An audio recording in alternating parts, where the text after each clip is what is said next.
بسم الله الرحمن الرحیم. السلام علیکم. د دې وخت خبرونو سره زه یم معراج خلیل. اول وړاندې کوو د خبرونو سرلیکونه. صدر مملکت ډاکټر عارف علوي تر میډیا د ګڼو کسانو رسیدنې اکټ 2022 منظوري ورکړې ده. بلخوا صدر مملکت ډاکټر عارف علوي د کوډ آف کرمینل پروسیجر بدلون بیل 2022 توثیق کړی دی. د قومي سلامتیا کمیټې غونډه د وزیر اعظم شهباز شریف په مشرۍ کې شوې ده چې پکې وفاقي وزیرانو، سروسز چیف، د قانون نافذ کوونکو ادارو مشرانو ګډون کړی و.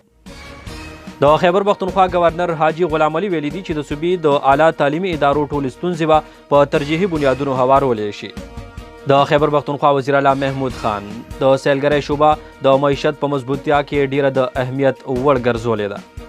د شام د رانزور ښار کې ترهګرو د التیم آیل فیلډ په 3 بسونو حمله کړې ده او د پاکستان او نیوزیلینډ کرکټ ټیمونو ترمنځ لومړی ټیسټ میچ سر په سر پاتې شوی دی. دا او داسې نور خبرونه په بولیټن کې شامل دي.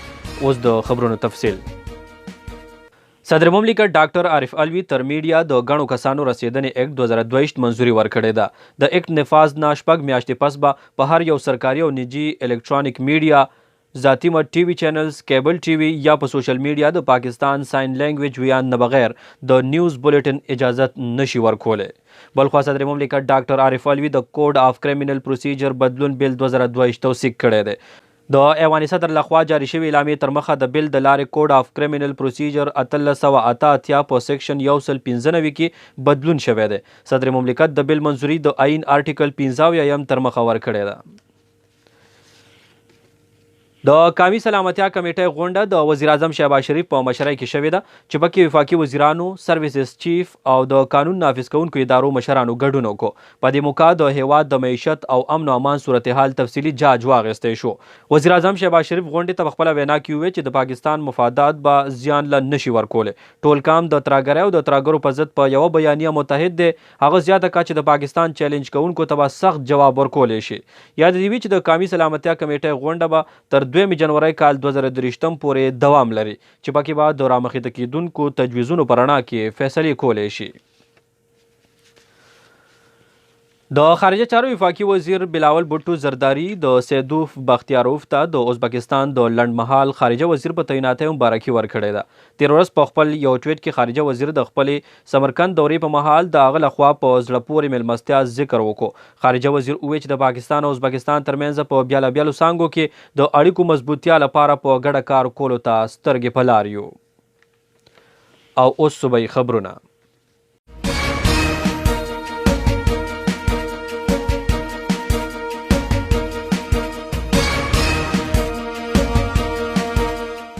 د خیبر پښتونخوا گورنر حاجي غلام علي ویلي دي چې د صوبې د اعلی تعلیمي ادارو ټولې ستونزې به په ترجیحي بنیادونو هوارولی شي. په پیښور پوهنتون کې د PS دریم کانوکیشن د خپل خطاب کې گورنر زیاته کړې ده چې د کامیابو ترلاسه کولو لپاره په تعلیمي میدان کې په مسلسله توګه د سخت جدوجهد نه تیریدل وي. ځوان کله به د ملک او قام نوم روښانه کولو لپاره په تعلیم ته خصوصي پاملرنه کول وي. گورنر وویل چې پیښور یونیورسيټي د مالی مشکلاتو باوجود د قام معمارانو ته کوټلي تعلیم او تربیت ورکوي، کوم چې د ستاینې وړ دی. د خیبر پښتونخوا وزیر اعلی محمود خان د سیلګرۍ شعبه د معیشت په مضبوطیا کې ډیر د اهمیت وړ ګرځولې ده او ویلي دي چې د سیلګرۍ شعبه په معیشت کې د ملا د تیر حیثیت لري او صوبه کې صوبایي حکومت سیلګري د یو صنعت په توګه معرفي کړې ده. په خپل یو بیان کې وزیر اعلی زیاته کړې ده چې صوبایي حکومت د سیلګرۍ شعبې ودې لپاره کوټلي اقدامات کوي او دې لړ کې په ګڼو ترقیاتي منصوبو کار روان دی. وزیر اعلی وویل چې سیلګرو ته تحفظ ورکولو لپاره ټوریزم پولیس شروع کړی شوی دی، کوم به چې په هر صورت کې سیلګرو ته غوره اسانۍ ورکوي. بلخوا وزیر اعلی محمود خان د یونیورسيټي روډ، یونیورسيټي ټاون او د پلوسی روډ د بیوټیفیکیشن منصوبې بنیادي تیږه هم ایښودې ده. په ډیر اسماعیل خان کې د کولاچی تحصیل په حدونو کې په ټکواړه چوکۍ د ترهګرو لخوا راکټ حمله کې 4 پولیس اهلکار ژوبل شوي دي. د پولیسو لخوا په جوابي کاروایی کې د ترهګرو د وژنې اطلاعات رامخته شوي دي. ژوبل پولیس اهلکار په سمدستي توګه نږدې هسپتال ته رسولی شوي دي. د پیښې نه پس پولیسو د کولاچی په شمول ټوله ضلع کې سیکیورټي سخته کړې ده. بلخوا په صوبایي پایتخت پیښور کې هم د سیکیورټي اندېښنو له کبله سیکیورټي های الرټ کړی شوې ده. د پیښور کمشنر ریاض محسود متعلقه چارواکو ته په پیښور کې د روان ترقیاتي پروجیکټ په وخت د مکملولو احکامات جاری کړي دي او ویلي دي چې د تعمیراتي کار په وخت د ولس ته هیڅ قسمه تکلیف ورنکړي شي او د کار د معیار د خاص خیال وساتلی شي. او اوس نړیوال خبرونه.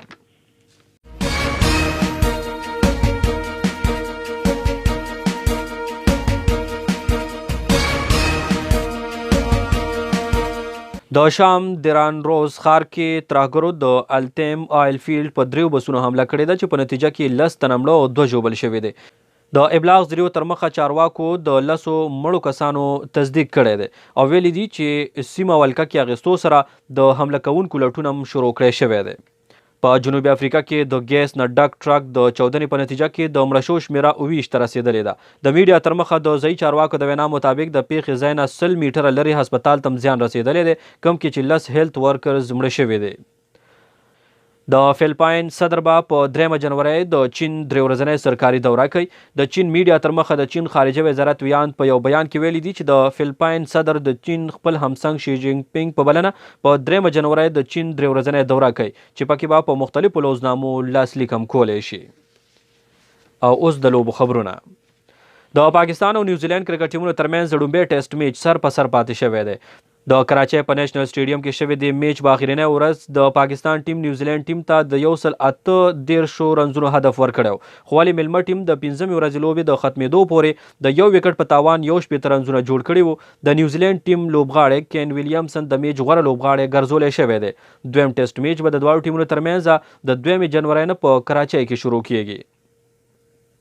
د استرالیا او جنوبي افریقې ټیمونو ترمنځ د دریم ټیسټ میچ به د 4 جنوري نه په سیډني کرکټ ګراوند کې شروع کیږي. یاد دی وی چې لومړي دواړه میچونه کوربه ټیم استرالیا په خپل نوم کړي دي. د پاکستان کپ ټورنمنټ لومړی سیمی فائنل میچ به نن د سنټرل او سدرن پنجاب ټیمونو ترمنځ په کراچۍ کې کیږي او دغه شان دویم سیمی فائنل میچ به سبا د اتوار په ورځ د دفاعي چمپیون بلوچستان او خیبر پښتونخوا ټیمونو ترمنځ لوبولی شي. او اوس د موسم حال. موسمیاتو محکمې راتلونکي شپه ورځ پېښور او خوست سیمو کې د یخ او خشک موسم تمه څرګنده کړې ده. هوا 80% نوجنه وه. په پېښور کې د حرارت کمه نه کمه درجه 4 ډیګري سنټیګریډ ریکارډ کړې شوې ده. د صوبې په نورو ښارونو کې د حرارت درجه سدا شان ریکارډ کړې شوې ده. په نوښار کې 3 ډیګري سنټیګریډ، په مردان کې 2، په بنو کې 5، ډی خان کې 6، ابټ آباد او په چترال کې -2 ډیګري سنټیګریډ ریکارډ کړی شوې ده. نور به نن ماښام په باندې 15 بجې ډوبېږي او سبا سهار به په 14 منټه پاسه 9 بجې سیره وهي. همدې سره خبرونه پای ته رسي. د نیوز ټیم سره اجازت غواړو. د الله پامان.